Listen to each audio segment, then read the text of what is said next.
Perfect. Oh, thank you. So, Vincent has appointed himself as Peacekeeper of New Orleans. How much of a stand is he prepared to take against the vampires and werewolves? How much is it?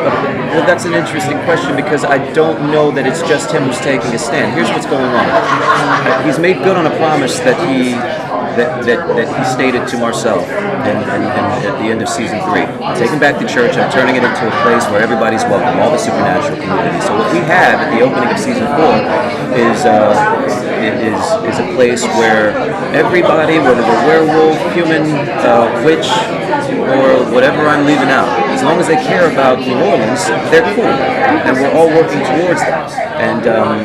And what we find pretty early on is that there might be some outside forces coming in that could upset the peace that we've had for these 5 years.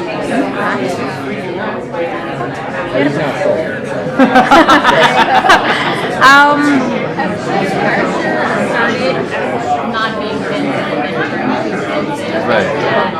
If he didn't want the power to basically use the witches, how do you think what made him choose? I think there are a few things, and primarily what we were just talking about.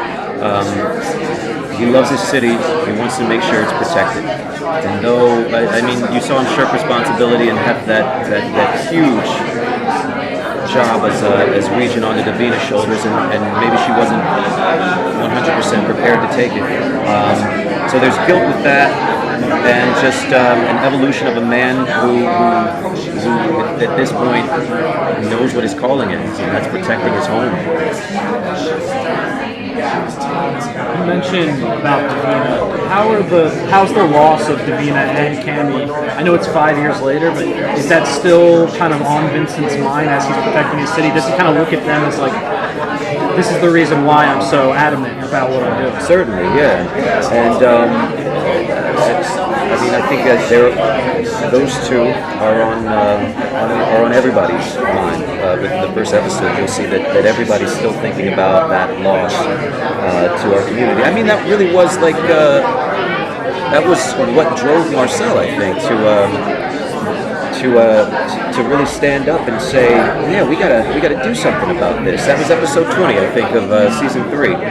Vincent says to Marcel, I don't like you, I don't like any vampire, but I do respect you, and we gotta get these guys back for what they've done, what they continue to do, terrorizing our community, taking out good people, and really leeching off of the energy of our city. So that's how I think Marcel and Vincent sort of strike up this unlikely alliance. And again, that's something that we'll see strained and maybe upset even in the first episode of season 4. We'll see. Thank you. If you could have done anything different about the way Cammy died, what would it be? If I could have done anything different about the way Cammy died, I don't know if I understand the question. What do you mean? If you have, like, you know how the character, you know, there's certain qualities you would have had more to do in trying not to let her die. Trying not to let her die. Well, I don't know. What would you change? No, I don't. Well, let me just put it this way.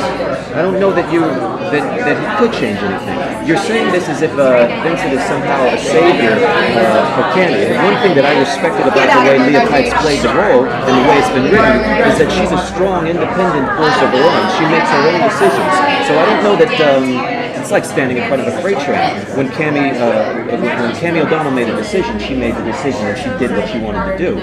I think one of the things that's interesting about the way things played out, and this is why I refused to, or not refused, well, yeah, I refused to think about the relationship they had as just a pure friendship. No.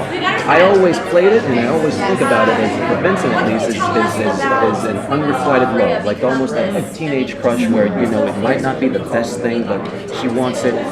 You know, so I don't know that he could do anything different.